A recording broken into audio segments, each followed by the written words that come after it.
ತ್ರಿವರ್ಣ ನ್ಯೂಸ್ಗೆ ಸ್ವಾಗತ. ನಾನು ಉಮರ್ ಫಾರೂಕ್. ಸೌದಿ ಅರೇಬಿಯಾದಲ್ಲಿ ಭೀಕರ ರಸ್ತೆ ಅಪಘಾತ ನಡೆದಿದೆ.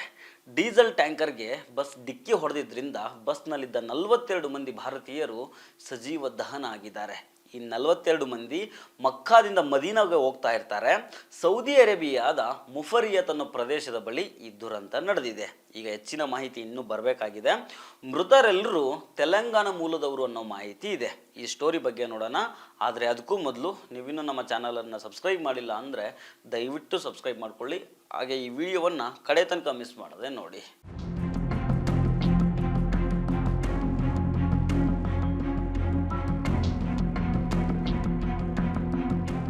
ಇತ್ತೀಚೆಗೆ ತೆಲಂಗಾಣ ಮತ್ತು ಆಂಧ್ರ ಪ್ರದೇಶದಲ್ಲಿ ಒಂದಿಷ್ಟು ಅಪಘಾತಗಳು ಆಗಿರೋ ಸುದ್ದಿ ನಿರಂತರವಾಗಿ ಬಂದವು. ಕರ್ನೂಲ್ ಬಸ್ ಆಕ್ಸಿಡೆಂಟ್ ಅಂತೂ ತುಂಬ ಹೃದಯ ವಿದ್ರಾವಕ ಆಗಿತ್ತು. ಇದೇ ತೆಲಂಗಾಣದ ಜನರಿದ್ದ ಬಸ್ಸೊಂದು ಈಗ ಸೌದಿ ಅರೇಬಿಯಾದಲ್ಲಿ ಆಕ್ಸಿಡೆಂಟ್ ಆಗಿರೋ ವರದಿ ಆಗಿದೆ. ಮುಸ್ಲಿಂ ಸಮುದಾಯದವರು ಉಮ್ರಾಗೆ ಹೋಗಿರ್ತಾರೆ. ಅಂದರೆ ಇದು ಹಜ್ ಅಲ್ಲ, ಹಜ್ ಬೇರೆ ಉಮ್ರಾ ಬೇರೆ. ಉಮ್ರಾ ಅಂದರೆ ಮಕ್ಕಾ ಮದೀನಕ್ಕೆ ಯಾತ್ರೆ ಅಂತ ಹೇಳ್ಬೋದು.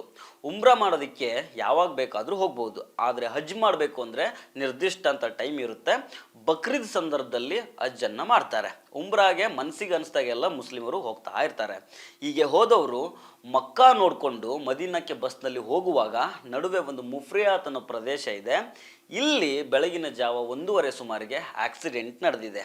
ಈ ಸಂದರ್ಭದಲ್ಲಿ ಬಸ್ನಲ್ಲಿದ್ದ ಪ್ರಯಾಣಿಕರು ಅಂದರೆ ಉಮ್ರಾ ಯಾತ್ರಿಕರು ನಿದ್ದೆ ಮಾಡ್ತಾ ಇರ್ತಾರೆ. ಡೀಸೆಲ್ ಟ್ಯಾಂಕರ್ಗೆ ಬಸ್ ಡಿಕ್ಕಿ ಹೊಡಿತದೆ. ಆಗ ಬಸ್ಗೆ ಬೆಂಕಿ ಹೊತ್ಕೊಳ್ತದೆ. ಯಾವ ರೀತಿ ಅಂದರೆ ನಿದ್ದೆ ಮಾಡ್ತಾ ಇದ್ದ ಅವರು ಹೊರಗಡೆ ಬಂದು ತಪ್ಪಿಸ್ಕೊಳ್ಳೋದಕ್ಕೆ ಟೈಮ್ ಕೂಡ ಸಿಗೋದಿಲ್ಲ.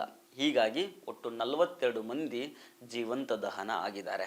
ಅಪಘಾತದ ತೀವ್ರತೆಗೆ ಬಸ್ಸು ಸಂಪೂರ್ಣ ಭಸ್ಮ ಆಗಿದೆ. ಅನೇಕರು ಗಂಭೀರವಾಗಿ ಗಾಯಗೊಂಡಿದ್ದಾರೆ. ಗಾಯಗೊಂಡವರನ್ನು ಸಮೀಪದ ಹಾಸ್ಪಿಟಲ್ಗಳಿಗೆ ಶಿಫ್ಟ್ ಮಾಡಿದ್ದಾರೆ.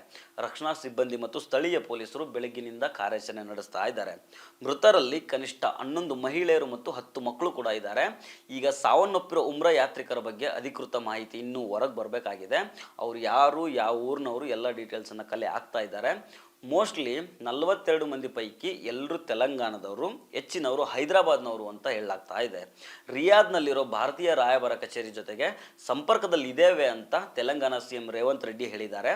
ಹಾಗೆ ದೆಹಲಿಯಲ್ಲಿರೋ ಅಧಿಕಾರಿಗಳಿಗೆ ರಾಯಭಾರ ಕಚೇರಿ ಅಧಿಕಾರಿಗಳ ಜೊತೆಗೆ ಮಾತಾಡುವಂತೆ CM ರೇವಂತ್ ರೆಡ್ಡಿ ರಿಕ್ವೆಸ್ಟ್ ಮಾಡ್ಕೊಂಡಿದ್ದಾರೆ. ಈ ಬಗ್ಗೆ ಹೈದರಾಬಾದ್ ಸಂಸದ ಅಸಾದುದ್ದೀನ್ ಓವೈಸಿ ಪ್ರತಿಕ್ರಿಯೆ ಕೊಟ್ಟು ಸಂತಾಪಗಳನ್ನು ಸೂಚಿಸಿದ್ದಾರೆ.